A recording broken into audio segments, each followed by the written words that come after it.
Muy buenas noches, tengan todos ustedes. Soy el doctor Eduardo Antonio Lara Pérez. A nombre de la Fraternidad Médica por la Salud, Médicos Unidos por México, les doy la más cordial bienvenida este lunes 16 de octubre del año 2023. El día de hoy vamos a tener un tema por demás necesario y actual en este momento, y su título es Dengue, intervención primaria en el primer nivel de atención. Y va a ser desarrollado por el académico doctor Luis Jorge Matos Alviso. El doctor Matos es médico cirujano por la UNAM, hizo especialidad de pediatría en el Hospital de Pemex de Tamaulipas, hizo subespecialidad de neonatología en el Instituto Nacional de Perinatología, está certificado por el Consejo de Pediatría y Neonatología, también fue presidente del Colegio de Pediatría del Estado de Guerrero y actualmente es socio activo, es miembro de la CONAPEME en proyección a la comunidad, es miembro del Comité Científico de la FEPS, es miembro honorario de la Academia Mexicana de Pediatría, es autor de publicaciones médicas y capítulos de libros y actualmente se desempeña como jefe de pediatría del Hospital del Iste de Acapulco, Guerrero. Es un gusto para mí recibir y ceder los micrófonos al académico doctor Luis Jorge Matos Alviso. Adelante, doctor. Muy buenas noches a todos. Quiero agradecer a la Fraternidad Médica por la Salud, Médicos Unidos por México, y a su presidente, el doctor Eduardo Antonio Lara Pérez, por haberme el honor de haberme invitado esta noche a platicar sobre este tema. Muchas gracias. Adelante. Vamos a abordar esta noche el tema. Voy a tratar de compartir la pantalla.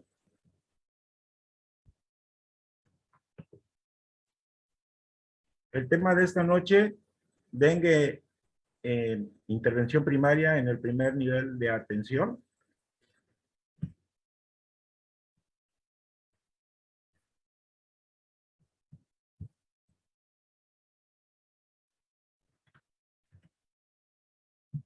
La agenda para esta noche es algo bastante completa. Voy a tratar de abordar cada uno de los aspectos. Hablar del dengue es hablar de muchos aspectos epidemiológicos, hablar del mecanismo de transmisión del vector, hablar de las características propias del virus, el cuadro clínico, el diagnóstico, el tratamiento, la prevención. Es un tema muy amplio que voy a tratar de abordar en un espacio muy breve, pero voy a tratar de ser muy puntual en cada uno de los aspectos.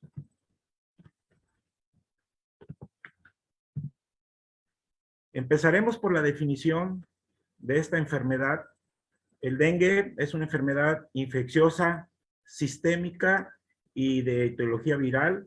Como todos nosotros sabemos, es transmitido por el vector, el mosquito del género Aedes, siendo esta una de las principales enfermedades víricas que ha azotado a la humanidad a través de lo largo de la historia.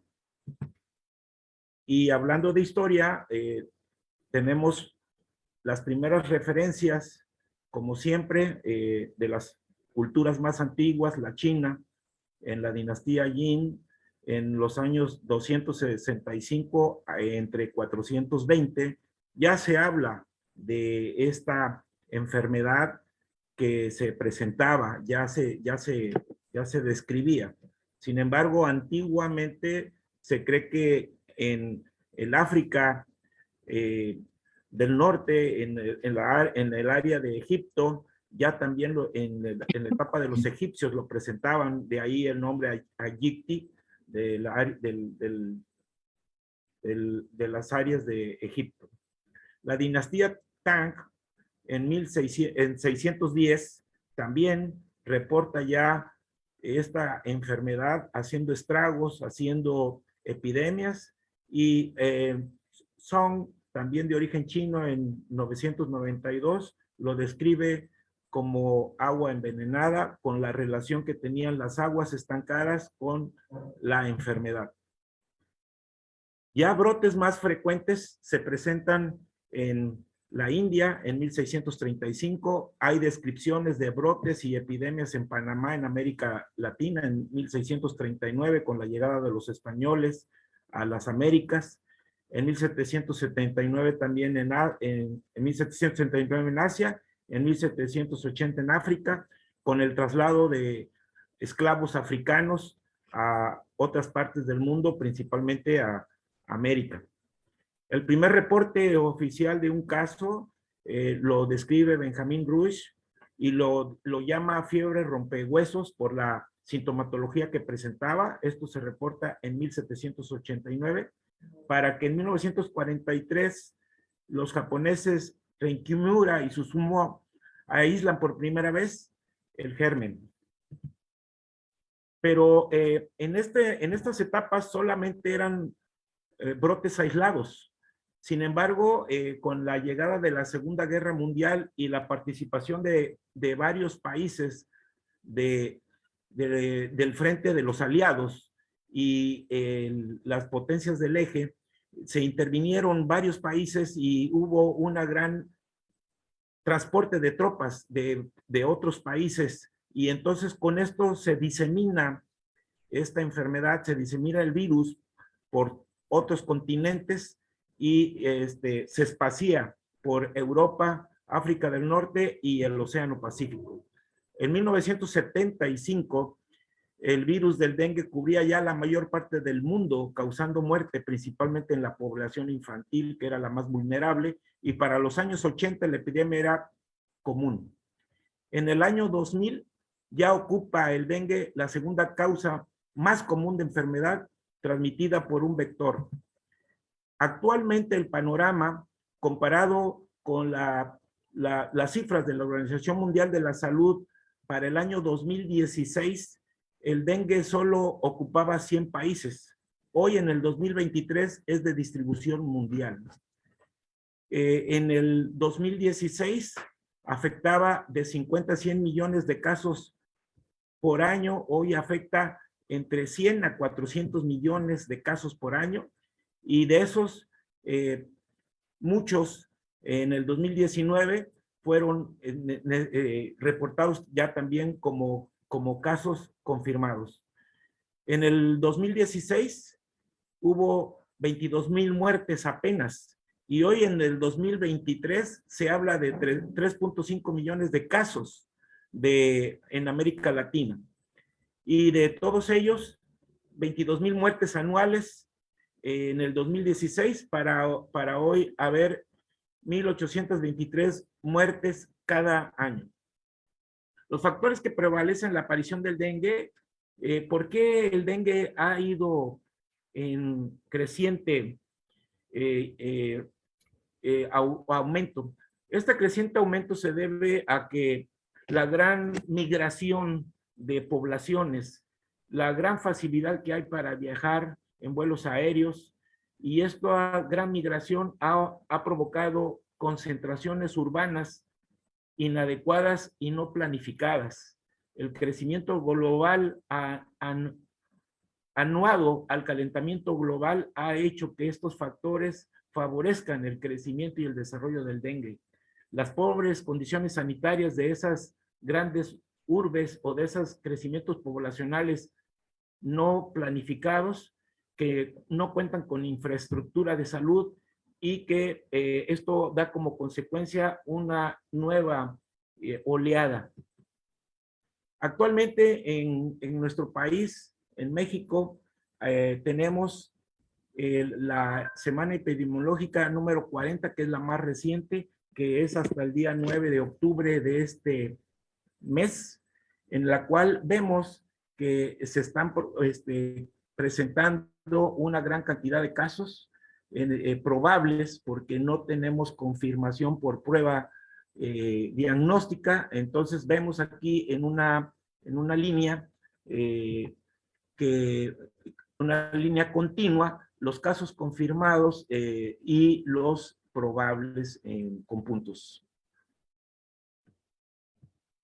Vemos que de igual manera esta línea continua para el 2023, a referencia del 2022, hemos visto cómo se ha ido incrementando con referencias en el 2022, ahora 2023, hay una gran discrepancia. Esto se debe a que el dengue se presenta por oleadas. Hemos visto que se ha caracterizado que una oleada se presenta cada 3 a 4 años por factores que vamos a mencionar más adelante. Aquí hablamos de los serotipos. Sabemos y vamos a mencionar que existen varios serotipos, 4 de ellos, y que anteriormente en el México del pasado nada más había el serotipo 1 y el serotipo 2. Hoy ya el serotipo 1, 2, 3 y 4 es exclusivo casi de todo el territorio nacional, cubriendo la mayor parte del territorio, principalmente las áreas del sur. Vemos con rojo la área del sur, el área de Quintana Roo y Yucatán, con una gran cantidad de serotipos, pero no están exentos el centro del país hacia el sur. La mayoría son los 4 serotipos y los estados del norte presentan el 1 y 2 serotipos. Este es un panorama de los casos de dengue por entidad en nuestro estado. Entonces, aquí vemos que el estado de Quintana Roo es el que ocupa una mayor cantidad de casos y de casos confirmados. Vamos a hablar de casos confirmados, 7,523 casos confirmados con prueba. Y tenemos para ello, lamentablemente, 7 defunciones. Veracruz, que es el estado sede de Médicos Unidos por México, también es el segundo lugar en frecuencia de dengue. Tenemos un número de 6,402 casos confirmados con prueba y lamentablemente tenemos 4 muertes. Guerrero, donde me encuentro yo, tenemos 6 muertes, estamos en el 7º lugar y estamos con 1,396 casos. Aquí quiero hacer mención de que, por ejemplo, nosotros, Guerrero, que estamos en 1,396 casos confirmados con prueba, es una cifra muy menor a lo que hemos visto, y les voy a decir porque a fines del mes de septiembre y a principios de este mes de octubre se declaró la Secretaría de Salud con inexistencia de biológico para poder hacer las pruebas confirmatorias, y el único laboratorio autorizado para las pruebas confirmatorias es la Secretaría de Salud, y se declaró que no tenía el material suficiente. Entonces se dejaron de confirmar casos y solo pasaron a ser sospechosos. Aquí por género vemos que tenemos predominantemente el sexo masculino.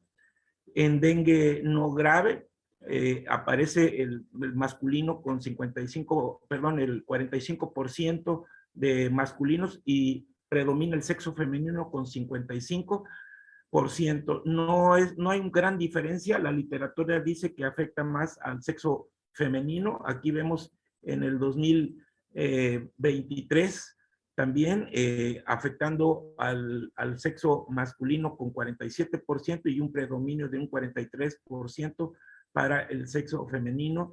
Y vemos aquí que las edades que más afecta son de 5 a 9 años y de adolescentes de 10 a 14 años de edad.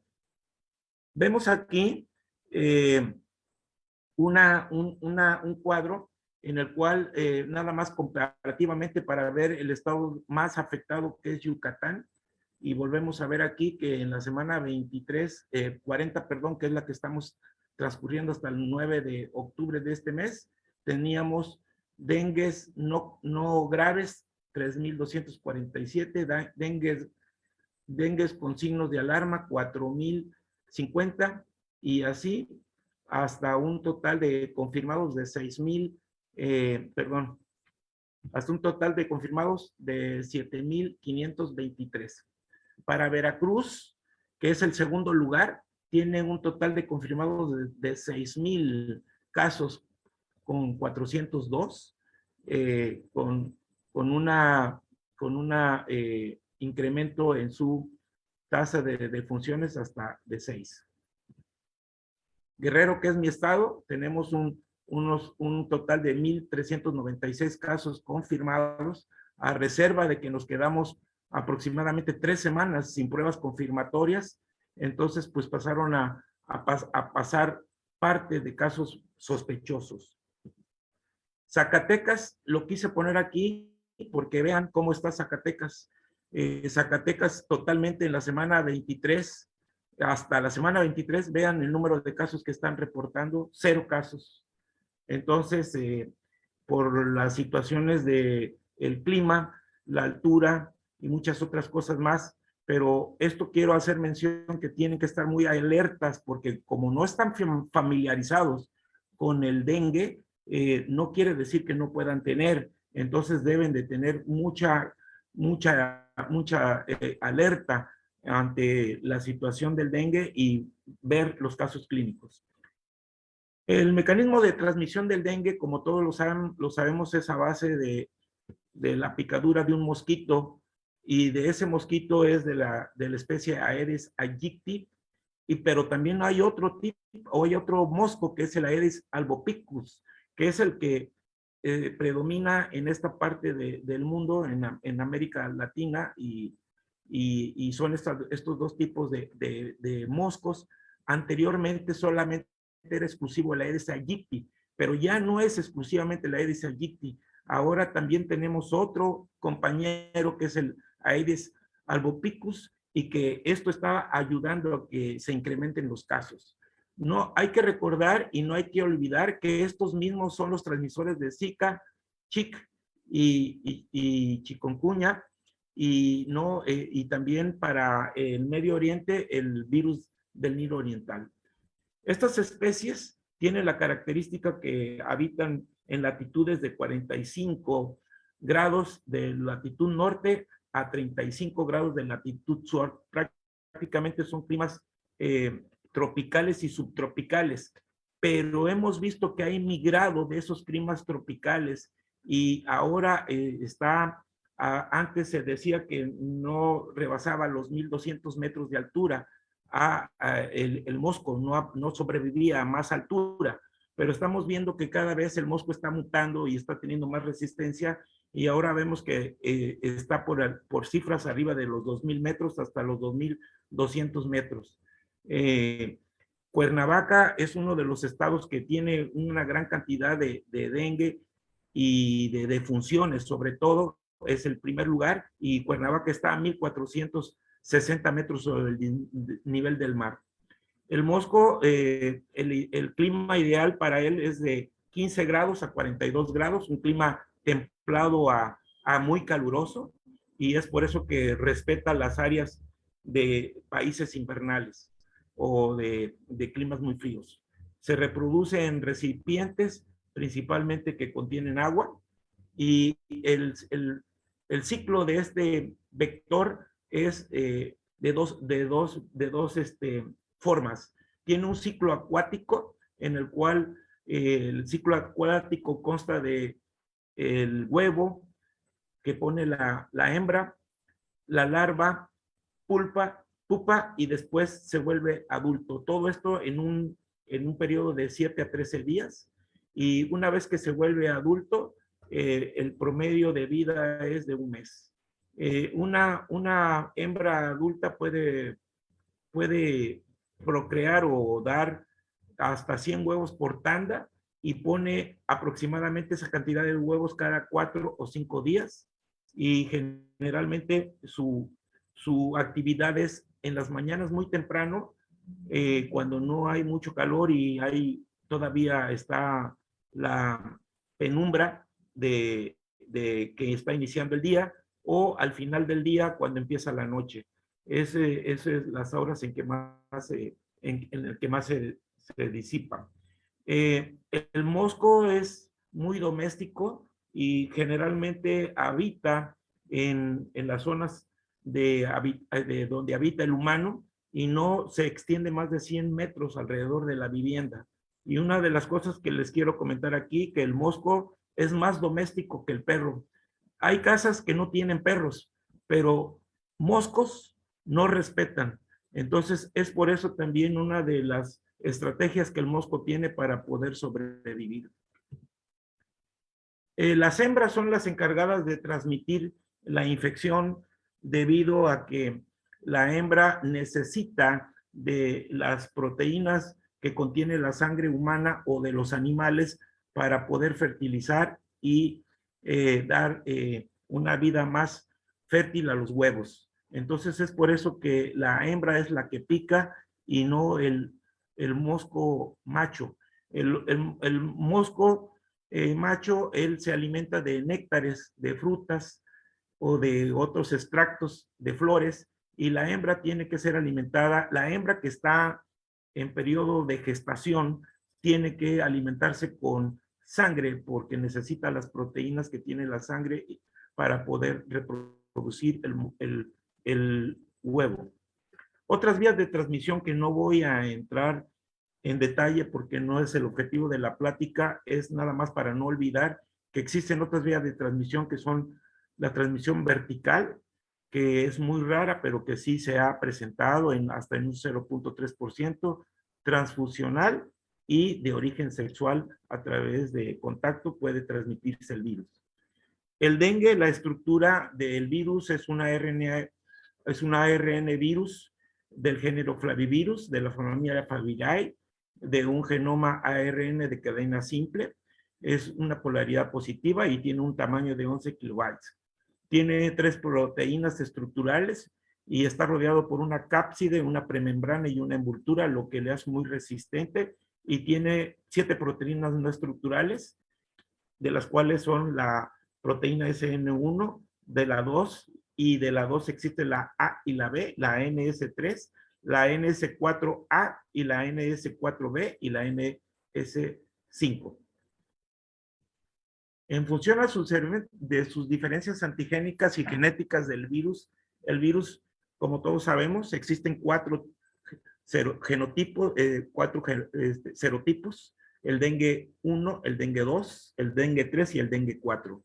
Pero para hacerlo más complicado, estos serotipos se dividen en genotipos. Y entonces para esto tenemos que el dengue virus 1 consta de 6 genotipos, el virus dengue 2 de 6 también, el virus dengue 2, de esos 6, uno es el 1 es americano, el 2 es cosmopolita, el 3 es asiático americano meridional, el 4 es exclusivamente asiático tipo 2, el 5 es asiático tipo 1 y el 6 es selvático, de los cuales en América Latina circula el americano, el cosmopolita, el selvático principalmente. Y del dengue 3 tenemos 4 serotipos y del dengue 4 tenemos 4. Vean lo complicado de este virus y lo complicado también para hacer una vacuna específica.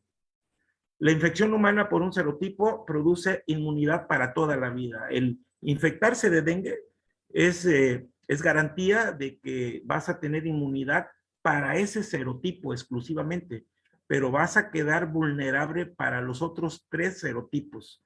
El infectarte secundariamente con un segundo serotipo aumenta el riesgo de una enfermedad grave porque deja una sensibilidad en tu sistema inmunológico en lugar de dejar una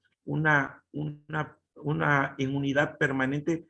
Hay una reacción cruzada y desconoce al serotipo nuevo, y esto es el responsable de que haya brotes constantes y recurrentes cada 2 o 3 años por la circulación de los serotipos que existen.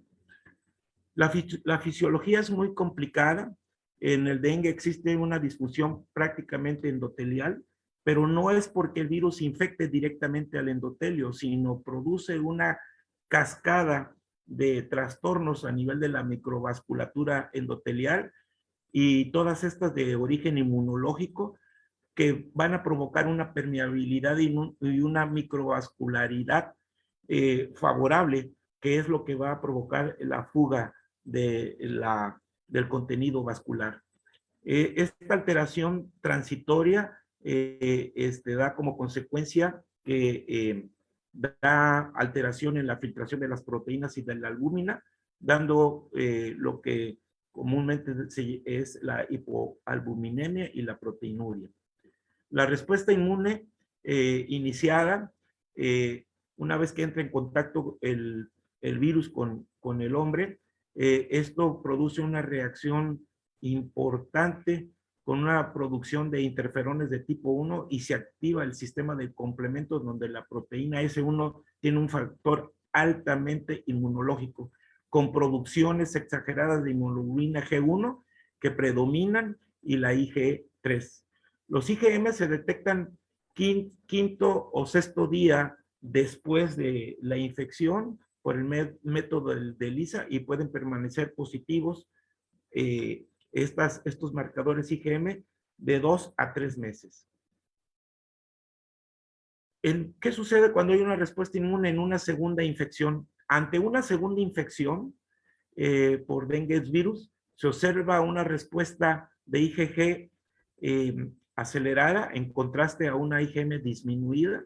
Las IgG se elevan exageradamente. En una segunda exposición a un serotipo diferente, se dará un aumento en la entrada viral por los receptores F6 y en los monocitos y macrófagos, dando una mayor replicación viral con liberación de mediadores que elevan la permeabilidad vascular. Quiero comentarles que la permeabilidad vascular inicia desde el primer día de la infección. No es en la etapa de gravedad, sino desde el primer día ya se está efectuando la permeabilidad vascular. Los factores de riesgo para severidad son el estar expuesto a una segunda exposición al virus. Esto es un factor de riesgo porque estás ante un serotipo diferente. La genética viral del virus, que ya vimos la tipo de genotipos que existen, cuántos tipos de genotipos hay, el tipo de serotipo, como ya lo comenté, el tiempo que haya transcurrido entre una infección y otra, si es muy frecuente, te deja una inmunidad parcial que es muy corta, pero después de esa inmunidad parcial que dura 2 o 3 meses, quedas vulnerable a los otros 3 virus.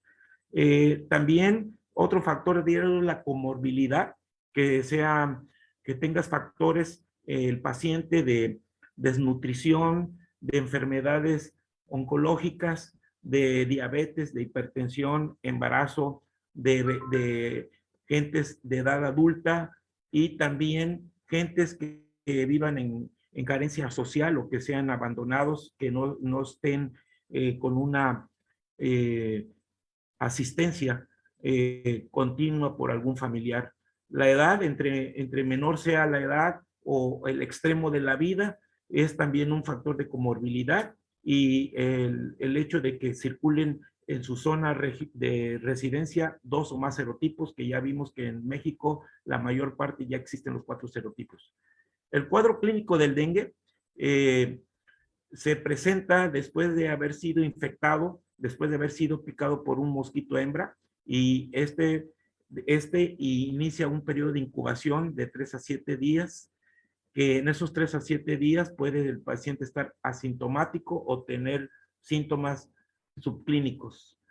Los síntomas más frecuentes del dengue es fiebre, malestar de general.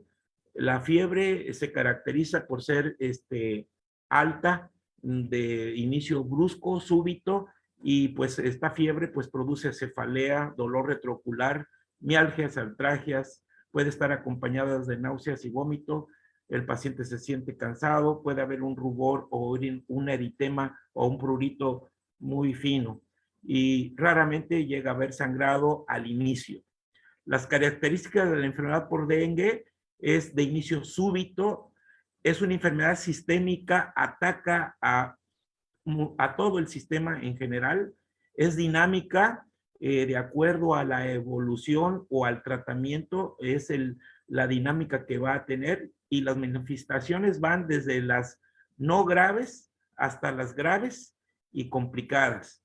tiene un curso impredecible, pero que con un manejo adecuado podemos disminuir este riesgo. El dengue se caracteriza por 3 fases: la fase febril, la fase crítica y la fase de recuperación. Aquí vemos en este cuadro las diferentes fases. La fase febril, que se presenta en las primeras 72 horas, que es con una fiebre muy elevada de 40 grados. La fase en que existe ya desde ese momento fuga capilar en esos primeros días, y una fase crítica, que es cuando viene la efervescencia de la fiebre, desciende la fiebre, pero en ese momento ya han transcurrido 72 o más horas que ha habido acumulación de fuga de líquido intravascular, y eso también ha provocado también aumento del hematocrito con depletación de las plaquetas. Y si el paciente logra superar esta fase crítica, que son las siguientes 72 horas, posteriormente viene la fase de recuperación y se recupera muy rápidamente. La fase febril, que es la fase de inicio, ya lo mencioné, es de 2 a 5 días, es una fiebre alta de 39 a 40 grados, es de aparición brusca, con cefalea y dolor y malestar general, y los síntomas ya comentados. La fase crítica se presenta en los primeros 3 a 7 días de la vida, generalmente es entre el tercero y quinto día de la vida, y se manifiesta en el día 0, que es cuando viene la efervescencia de la fiebre, y por lo general ya está aumentada la permeabilidad capilar, que vuelvo a repetir, está presente desde el principio de la fase febril. Y paralelamente a esta fase crítica, cuando viene la efervescencia de la fiebre, incrementan los niveles del hematocrito debido a la extravasación que ya existe del plasma, y puede asociarse a hemorragias con la fuga plasmática de plasma, de plaquetas. La fase crítica es una fase que viene con el dolor abdominal intenso, secundario a la fuga o de líquidos a nivel abdominal. Viene un vómito, ahí puede haber derrames serosos de peritoneo, de pulmón o de pericardio. En el niño puede haber sangrado de mucosas, que no es muy frecuente, es más frecuente en el adulto. Y también ya puede haber cambios neurológicos de irritabilidad o somnolencia. Puede haber hepatomegalia como reacción a las enzimas hepáticas y inflamatorias, y puede presentarse hasta un estado de choque. Si el paciente logra sobrepasar la fase crítica, el paciente entra a la fase de recuperación. Es una fase de reabsorción gradual de líquido extravasado, cesa la reacción inmunológica a nivel intravascular, y hay una recuperación muy rápida del compartimiento extravascular al intravascular, y esta etapa dura de 48 a 72 horas, y la característica es que aparece un eritema maculopapular pruriginoso muy característico en la fase de recuperación. Existe un cuadro que le ha aparecido en las nuevas guías que quiero hacer la observación, que estas nuevas guías, de nuevas no tienen nada. Todo el mundo se refiere a las nuevas guías que fueron impresas en el 2009. Estamos a punto de cumplir 15 años el próximo año, lleva 14 años esta nueva guía. Entonces, esta nueva guía ya deberíamos de estar todos familiarizados con ella. Esto es una guía que tiene 14 años vigente, y que de nueva no tiene nada, y que ya deberíamos de conocerla perfectamente bien, y habla del dengue sin signos de alarma, del dengue con signos de alarma y del dengue grave. En esta guía viene con un cuadro de semaforización en el cual el dengue sin signos de alarma es un cuadro verde en el cual la persona tiene antecedentes de fiebre, de malestar, náuseas, se siente mal, puede o no haber petequias, pero no hay signos de alarma. Esta guía nos permite manejar al paciente en forma ambulatoria. Para el dengue con datos de alarma, ya hay un dolor abdominal persistente, intenso, hay un vómito persistente, intenso, hay datos ya de acumulación de líquidos la fuga de líquidos importante, puede haber dolor abdominal, letargo, irritabilidad, hipotensión, y también hay ya una importante afectación en la biometría hemática y el hematocrito con un recuento muy bajo de plaquetas y un hematocrito muy hemoconcentrado. Yo considero que estos dos son los más importantes.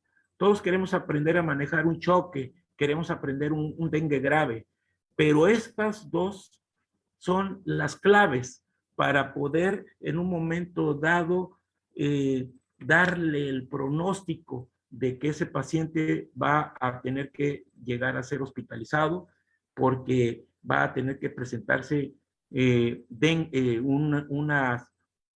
una sintomatología de gravedad que va a tener que ser necesario manejarlo en un medio hospitalario y en una terapia intensiva.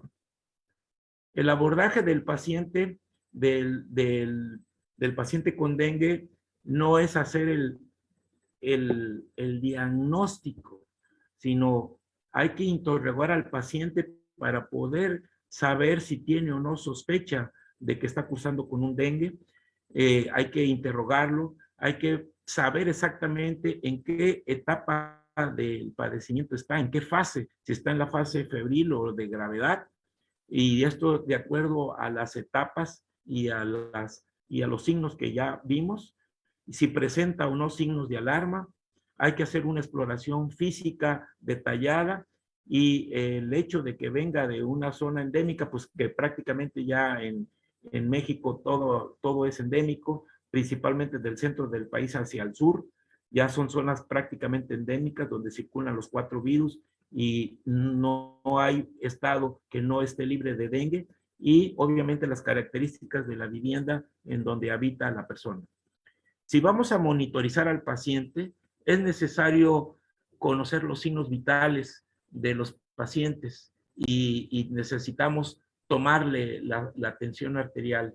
En este caso estoy abordando el dengue desde el punto de vista pediátrico, y por ello es necesario conocer las cifras de tensión arterial que los niños deben de tener de acuerdo al peso del niño y a la edad en meses o en años, y para ello necesitamos tener un manómetro pediátrico para poder tener el referente de los signos vitales y también estar monitorizando toda la evaluación hemodinámica de ese paciente. Los estudios de laboratorio y gabinete, prácticamente ante una sospecha de un paciente con dengue, es importante tomarle una biometría hemática para poder saber cómo está el hematocrito. Normalmente el hematocrito está hemoconcentrado, hay cifras puede haber leucopenia o pueden estar los leucocitos normales, hay linfocitosis y una disminución importante de las plaquetas. Los tiempos de coagulación están alargados, generalmente hay afectación en el estado hidroelectrolítico, principalmente en el sodio, hiponatremia. Las pruebas funcionales están aumentadas por la reacción inflamatoria a las transaminasas y la albúmina está baja. En el examen general de orina puede haber albúmina presente, y en los ultrasonidos puede haber presencia de líquidos o derrames a nivel abdominal, peritoneal o del pericardio. Y es para eso también, en caso de sospecha, tomar una radiografía de tórax. Aquí tengo una biometría hemática reciente de un caso de un dengue que tuvimos el día 1 de este mes de septiembre. Vean el impresionante número de plaquetas, 16,000 plaquetas, una cosa alarmante para una niña. Entonces es cuando ahí se pone en juego toda la experiencia que uno tiene, las plaquetas, perdón, las petequias que presentaba. Los niños casi no tienen sangrado profuso o macroscópico, principalmente el sangrado es a nivel de interno o por petequias en las extremidades y en la superficie del cuerpo. El diagnóstico es a base de varios métodos. El principal es el demostrar la presencia del virus con un aislamiento viral. Esto es a través de un cultivo celular que se puede tomar en los primeros 3 días del padecimiento.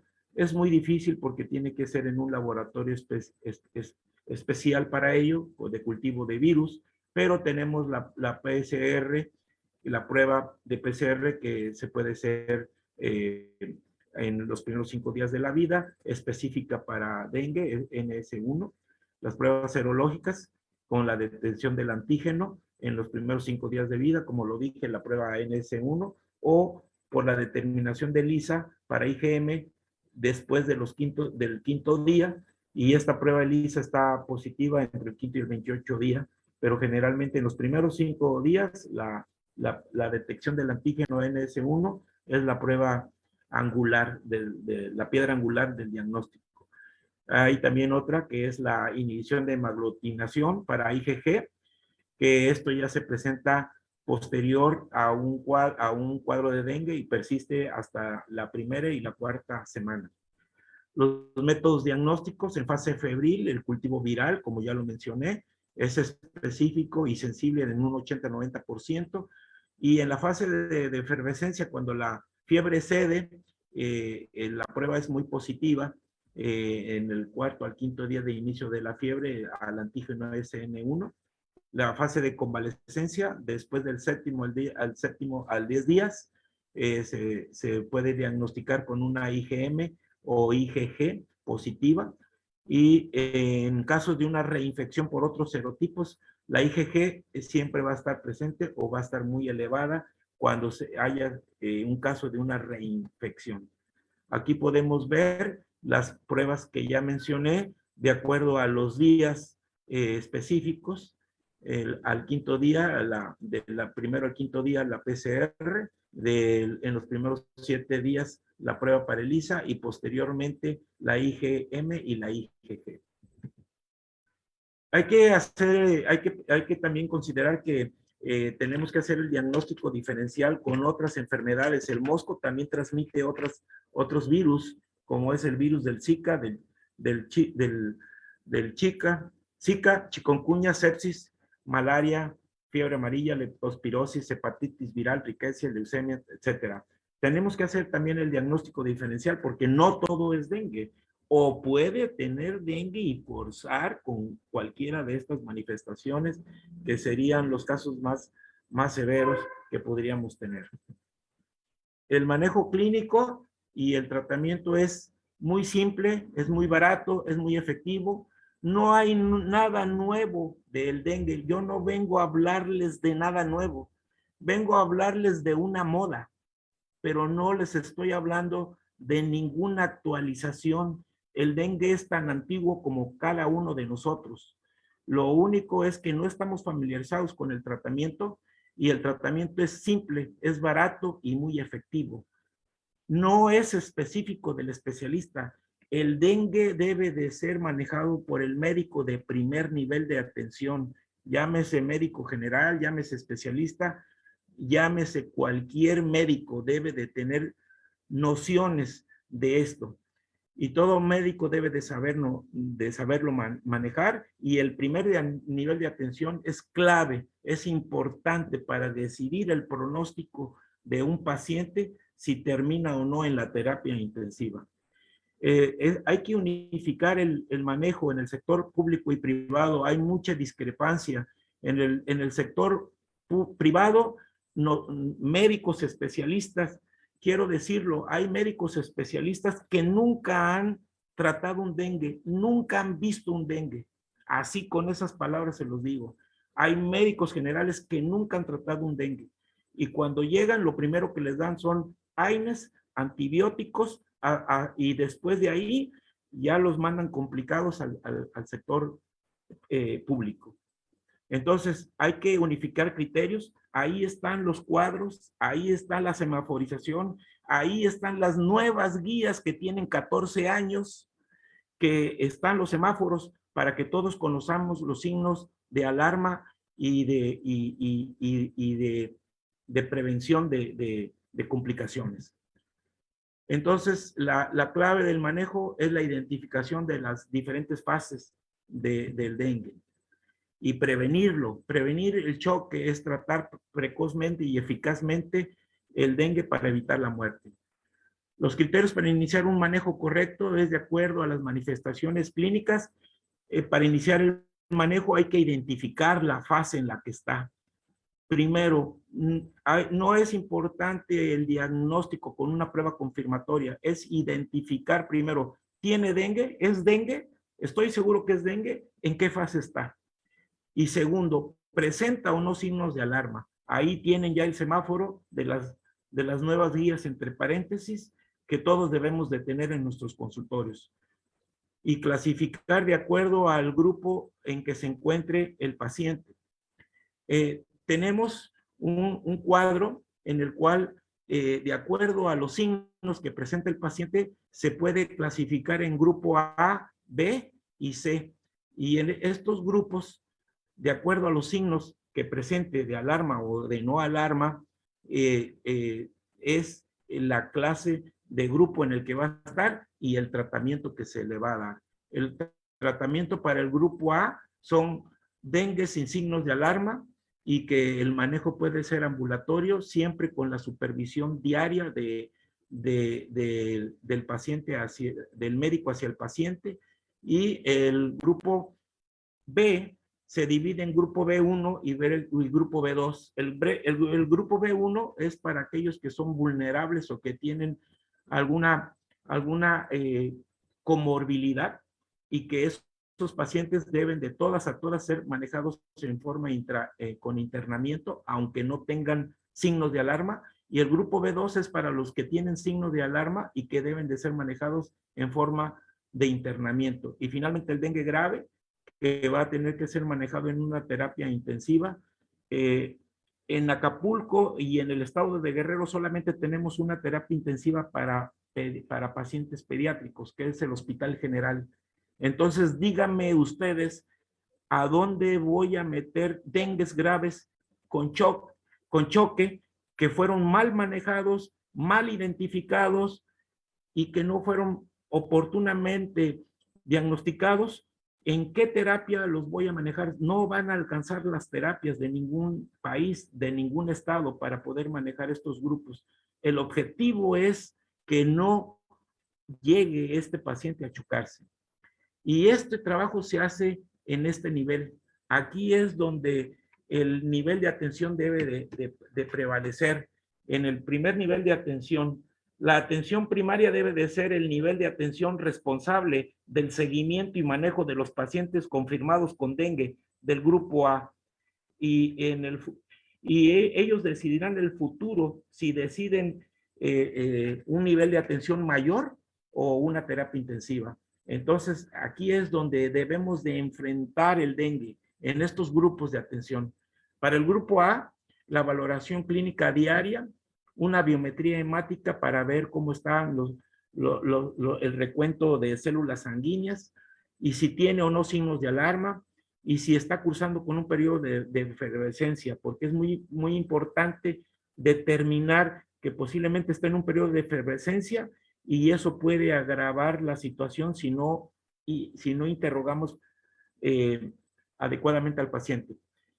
Muy importante evitar automedicación. Se sigue automedicando, se sigue dando prescripción de esteroides y de AINES, sobre todo en la consulta privada, en médicos inexpertos, médicos jóvenes y algunos especialistas, se sigue dando esta situación.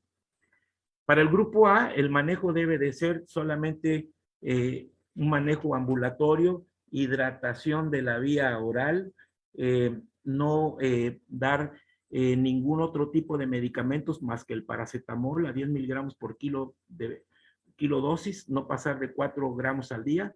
Y el metamizol, tan controversial, está demostrado científicamente y recomendado por las nuevas recomendaciones de la medicina panamericana, que el metamizol puede darse, a pesar de que es un AINES, a 10 miligramos por kilo dosis. ¿Por qué el metamizol? Porque hay niños que son muy vulnerables a la fiebre y no mejoran con el paracetamol o tienen crisis convulsivas por fiebre. Entonces, en estos casos muy particulares, podemos emplear el metamizol sin ningún temor. Está demostrado y está últimamente recomendado por las nuevas guías panamericanas de salud. Muy importante el control térmico por medios físicos, la hidratación y siempre mantener la vía oral lo más fisiológico posible, no dejar de alimentar a los niños, sobre todo si es un lactante, educar al paciente y decirle cuáles son los signos de alarma para que los identifique en su hogar, y el uso del pabellón y mosquitero para evitar que ese paciente que tenemos en casa no transmita la infección a otros miembros de la familia. El saneamiento domiciliario, porque sabemos que el dengue, el mosco está en su domicilio y a 100 metros a la redonda, y hay que estar constantemente monitorizando al paciente diariamente, ese paciente que mandamos con manejo ambulatorio, cuando menos las primeras 72 horas, y notificar el caso para que se puedan actuar y hacer acciones para poder aislar el germen. Para el grupo B, tenemos para el grupo B tenemos el dengue que no tiene signos de alarma, pero que tienen criterios de hospitalización por las comorbilidades que ya mencioné o circunstancias sociales de gente que está, que no tiene asistencia personal o gentes de edad muy avanzada. Para ellos hay que hospitalizarlos, y para pacientes que tienen otros padecimientos de obesidad, cardiópatas, oncológicos, diabéticos, niños menores de 1 año de edad, lactantes, etcétera. Para ellos lo más importante es no dejar la hidratación oral, lo más fisiológico es lo más recomendable, y en caso de que no tolere, entonces tendríamos que utilizar soluciones cristaloides al 0.9% en función a 2 a 4 mililitros por kilo hora, y mantener monitorizados los signos vitales e identificar signos de alarma si se presentan. El grupo B2 son para aquellos pacientes que sí tienen signos de alarma, que ya los mencionamos cuáles son. Para ellos se maneja con soluciones cristaloides a 10 mililitros por kilo en la primera hora, y de acuerdo a su mejoría y a los signos vitales, y si presenta o no una diuresis, si persisten los signos de alarma y si la diuresis es menor a 1 mililitro por kilo hora, entonces podemos repetir esta carga de 10 mililitros kilo hora 1 o 2 veces más. Y si hay mejoría, tenemos que reducir gradualmente la infusión de líquidos. Este es un pabellón de dengue que tuve que abrir en mi hospital por el número de casos que teníamos. Tuve que convertir el alojamiento conjunto, donde tenía 10 camas para puérperas, los tuve que convertir en pabellón de dengue para el manejo de estos casos que tenían signos de alarma y que eran del grupo B2. El esquema de hidratación para el grupo B1 y B2 intraparenteral es a 10 mililitros por kilo hora en la primera hora, y si hay mejoría, entonces vamos a ir reduciendo gradualmente el aporte de líquidos para no sobrepasar y sobrecargar al paciente de líquidos, y esto en función al peso adecuado para su edad, para su índice corporal. o percentila 50. En base a eso vamos a recuperar estos líquidos de acuerdo al peso ideal, porque hay niños que tienen un peso muy elevado, pero debe de ser de acuerdo al peso ideal para su edad, porque no estamos hidratando al paciente, no es un estado de deshidratación, solamente estamos manteniendo el volumen intravascular para que se mantenga el intravascular y no caiga la perfusión sanguínea. En el grupo C, que no es el objetivo de esta plática, es cuando se presenta la fuga plasmática severa, hay hemorragias, hay una fábrica orgánica y hay un choque que puede estar compensado o no compensado.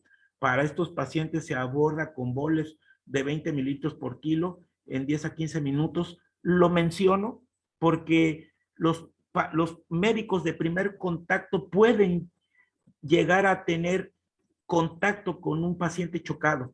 Entonces, en lugar de buscar una ambulancia para trasladarlo, lo primero que tenemos que hacer es iniciar el manejo, estabilizar al paciente, iniciar el manejo con bolos de 20 mililitros por kilo en una infusión de 10 a 15 minutos. Pero lo primero que hacen los médicos es buscar una ambulancia y trasladarlo a un hospital. No, tenemos que manejarlo. Ya lo tenemos al paciente ahí, primero estabilicémoslo, primero identifiquémoslo y manejémoslo y sepámoslo manejar para poderlo trasladar. Y si no, después las consecuencias son más graves. Las plaquetas es muy controversial. Ya les presenté una biometría hemática donde la niña tiene 20,000 plaquetas en su recuento y simplemente manejamos soluciones parenterales. Las plaquetas, las recomendaciones de que si existe un sangrado persistente o significativo y si las plaquetas están por debajo de 5,000 plaquetas o si va a necesitar entrar a un procedimiento quirúrgico por una apendicitis o por otro trastorno, entonces es necesario mejorar los tiempos de coagulación para poder entrar a un acto quirúrgico. O si la hemorragia es evidente y activa y no controlada, pues tendríamos que usar plaquetas. Todas estas son recomendaciones que la guía solamente nos da. Lo que no debemos de hacer, no utilizar medicamentos corticosteroides, no transfusiones de plaquetas, a menos que existan los criterios que acabo de mencionar, no usar soluciones hipotónicas porque estas se fugan al espacio extravascular y no utilizar líquidos intravenosos a discreción. O sea, tenemos que ser muy limitantes con los líquidos de acuerdo al hematocrito, de acuerdo a los signos vitales, de acuerdo a los signos de gravedad o de no gravedad, porque no estamos manejando una deshidratación, solamente estamos manejando el espacio intravascular para mantener el tono y la tensión arterial. Hay que avisar a los pacientes de cuándo debe de regresar al hospital, decirle y educarle cuáles son los signos para que reconozca los signos de alarma y reconocer también signos de shock tempranamente por nosotros los médicos, no administrar otro tipo de medicamentos y coloides solamente en caso de un shock refractario, que eso ya es en un medio intrahospitalario. Las consideraciones de la gravedad, hay que tener en cuenta que la gravedad depende de la carga viral y de la magnitud de la respuesta de cada paciente a la fase aguda. El dengue es una misma enfermedad con diferentes etapas. El día 0 es el día de la efervescencia y es crucial para el paciente y también es crucial para nosotros identificar cuál es el día 0 y no pensar que porque ya la fiebre desapareció vamos a mandar al paciente a su casa y lo vamos a desmonitorizar. El día 0 es la evolución hacia la curación o hacia la gravedad del padecimiento. El primer nivel de atención es el más importante para el manejo y reconocer los signos de alarma es lo más importante para el manejo. La prevención. Sin moscos no hay dengue. Entonces la prevención es un una obligación de todos nosotros. Todos nosotros tenemos la obligación de tener descacharrización de nuestras viviendas, de tener abatizada el agua, de fomentar la limpieza y evitar con esto los criaderos de moscos que están en nuestro mismo domicilio, porque el mosco, como lo dije, es más doméstico que el perro. No, el interior de mi domicilio no tiene nada que ver el gobierno. El interior del domicilio es mi responsabilidad y todos debemos de participar. Es una participación ciudadana y de las autoridades. La vacuna contra el dengue no es una solución concreta para el dengue, no es es una herramienta más, pero no es una solución. Se ha visto que hay casi 400 millones de infecciones al año. De ellas, algunos no presentan síntomas.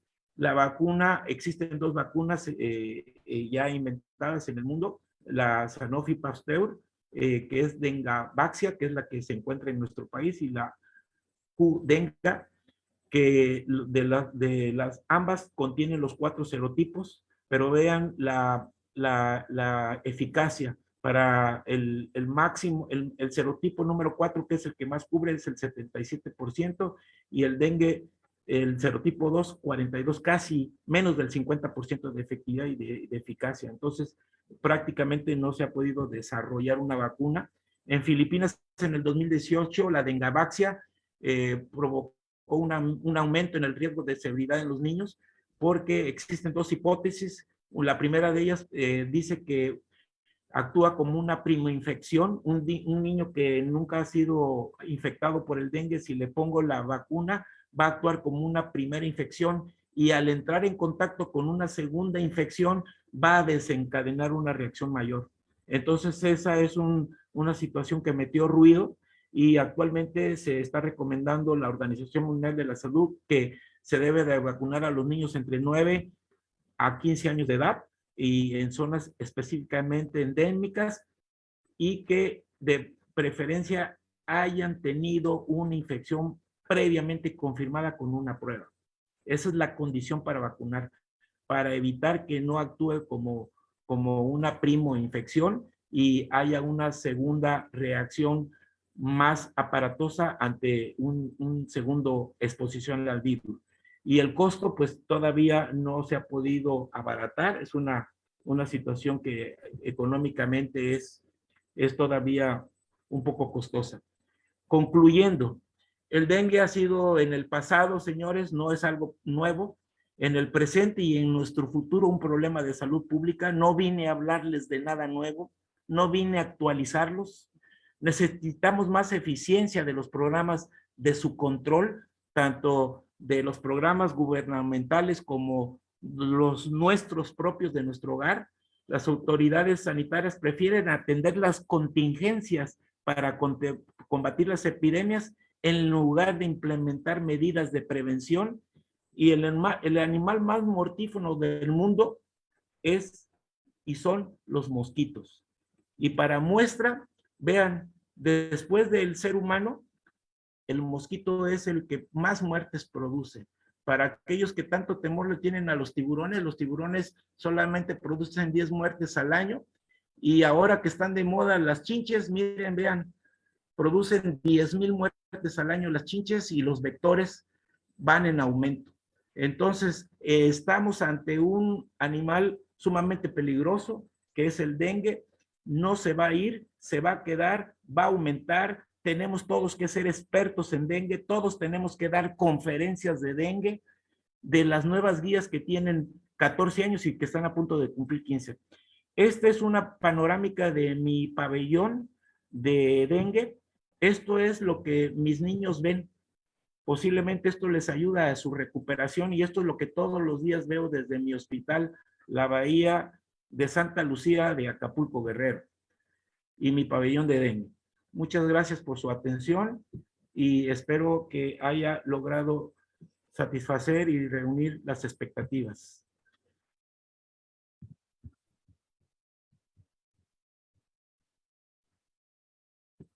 Muy amable. doctor Matos. Una excelente plática, nos llevó de la mano de manera muy amplia a entender un problema viejo, pero que sigue siendo actual y que por desgracia sigue causando muertes. Aquí hay una inquietud que me parece muy interesante porque en el periodo febril, un paciente que tiene ataque al estado general, que tiene fiebre, ¿cómo podemos diferenciar que sea Zika, chikungunya, dengue? Pues si todos se parecen. Y aquí mencionan algo que concuerda con una observación que hicimos hace 20 años, que no había tantos recursos para el diagnóstico y decíamos, si el paciente tiene fiebre, dolor retrocular, artralgias, mialgias, manos frías y pies fríos, y un dato clínico muy importante que en ese entonces le dábamos muchísimo valor y que por desgracia actualmente casi no se usa, que es la disociación pulso-temperatura. El dengue tiene dentro de sus características especiales que en muchos de los casos de dengue tiene disociación pulso-temperatura. ¿En qué consiste esto? Que normalmente debería de subir el pulso o la frecuencia del pulso en cada grado de temperatura. Debería ser mayor, pero en el dengue es al revés. Cuando el paciente tiene fiebre, baja el pulso. A eso se le llama disociación pulso-temperatura. Y es un dato clínico muy importante porque creo que es una de las diferencias con el Zika y la chikungunya. No sé si tú quieras comentar algo, doctor Matos, porque la verdad que hace 20 años que teníamos muchas muertes aquí en Veracruz, eso nos ayudaba muchísimo para decidir cuál decidíamos, cuál internábamos y cuál no. Sí, la pregunta es muy clara. ¿Cómo distinguir dengue de Zika, Chica y chikungunya? No se preocupen, no lo distingan. La prioridad no es hacer el diagnóstico. La prioridad es tratar los signos de gravedad. No es prioridad distinguir. Y para fines prácticos, Zika, Chica y chikungunya, el tratamiento es el mismo, paracetamol, y es viral. No se compliquen, no pasa absolutamente nada. Y de Zika, dengue y chikungunya, ténganle más miedo al dengue, porque el paciente se les va a chocar. Si ustedes están preocupados por diferenciarlo, mejor preocúpense por manejar los signos de alarma. Así de sencillo. Excelente contestación. Aquí hay felicitaciones de la doctora Araceli Silva de la Ciudad de México. Dice, buenas noches a todos. Muchas gracias, doctor Luis Jorge. Fue muy clara, sobre todo los que nunca hemos atendido un caso de dengue, como usted bien lo dijo. Otra persona que no está identificada, solamente dice Samsung. Felicidades, excelente plática para ser transmitida a todos los médicos y personal de salud de primer contacto. Marta Cebada, la doctora Marta Cebada de Puebla, dice, felicidades, doctor Mato, excelente plática. En Puebla, centro, no se ven casos, solo en el estado de Puebla hay casos. Bueno, Puebla está repuntando ahorita en sus áreas rurales los casos de Posiblemente sean casos importados. Es muy posible porque hay una gran movilidad tan solo de la región de acá de Veracruz hacia Puebla y viceversa, hay una gran movilidad. Sí. El doctor y académico Ulises Reyes dice, felicidades, amigo, gran conferencia, un fuerte abrazo. Muchas gracias, maestro. La doctora Minerva Cadena dice, buenas noches, felicidades y excelente plática para todos, aprendimos mucho. A ver, por acá. Estamos bien. Creo que no. No, pues ya aproveché con la anterior. Creo que nos dejas muy inspirados, muy interesados en que deberíamos de hacer un poco más de investigación de lo que está pasando en nuestros diferentes sitios, porque México es un gran mosaico que no es el mismo México del norte, del centro, del sur. Y aquí mismo en Veracruz, por ejemplo, es muy diferente el Veracruz del puerto, el Veracruz de Jalapa, el Veracruz de la montaña, el Veracruz más del sureste. Es totalmente diferente y sería muy interesante ver cómo es posible en las transmisiones del dengue bajo las diferentes circunstancias. Por ejemplo, a mí me interesaría saber uno de los familiares de un núcleo familiar que enferma de dengue, ¿cuántos más se van a enfermar en el momento que se hace el diagnóstico o la sospecha y qué medidas tomaron para no enfermarse? Yo creo que eso es muy importante porque podríamos evitar muchísimos casos de dengue. Importantísima observación.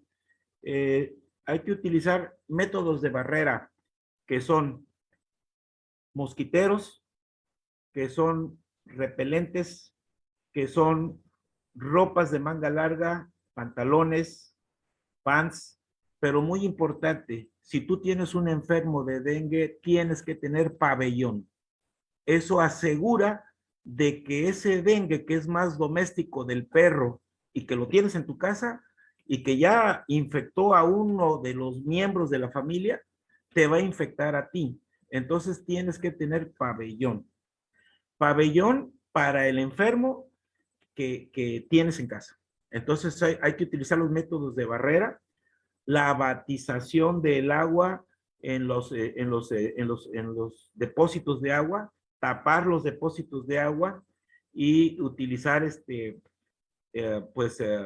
insecticidas que no sean dañinos para la salud, principalmente esas medidas y descacharrización de todas los utensilios. Ahorita estamos en época de lluvias, vienen muchos encharcamientos y va a florecer el dengue. Entonces, la recomendación es que estemos todos alertas.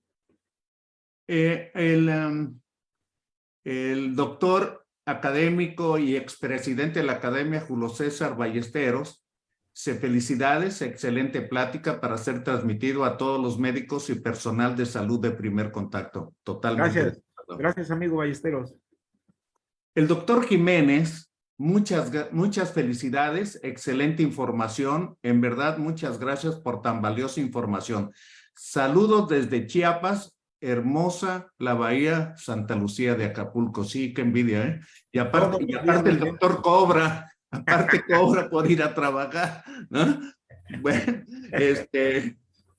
es fabuloso Acapulco. Qué envidia. Pues hay muchas felicitaciones de la doctora Artaza, Josefina Artaza, desde Argentina. Felicitaciones del doctor Nelson Faría, acá en Facebook, desde Maracaibo, Venezuela. Y bueno, yo creo que pues nos pasamos ya por mucho del tiempo. Me gustaría que nos hicieras favor de mandar un mensaje final, pues para cerrar esta transmisión. Bueno, vale la pena que nos hayamos pasado porque pues fue de interés general y qué bueno que les gustó a todos. El mensaje es que independientemente de la especialidad que tengamos, por favor, consulten las guías de dengue, porque un familiar, un paciente o ustedes mismos están susceptibles a contraer dengue. Entonces, todos tenemos la obligación de conocer una guía de dengue. Son muy amigables, son muy sencillas, son muy prácticas. No tenemos que ser expertos en dengue. Tenemos que ser expertos nada más en identificar signos de alarma y con eso es suficiente. El dengue es exclusivamente de primer nivel de atención. No tiene por qué llegar a más. Y si no está respondiendo la terapia que nosotros estamos dando, es porque no supimos identificar tempranamente los signos o las fases en que estaba, o no supimos dar el manejo correcto. Entonces, les recomiendo que todos seamos expertos en dengue, que todos nos familiaricemos con una guía y que hagamos mucho énfasis en la prevención, que la solución no es la vacuna, todavía no se ha desarrollado completamente la vacuna, pero tenemos el método que sin mosco no hay dengue, y no hay zika, y no hay chikungunya, y no hay otras cosas más. Muchas gracias. Pues excelente comentario y mensaje final.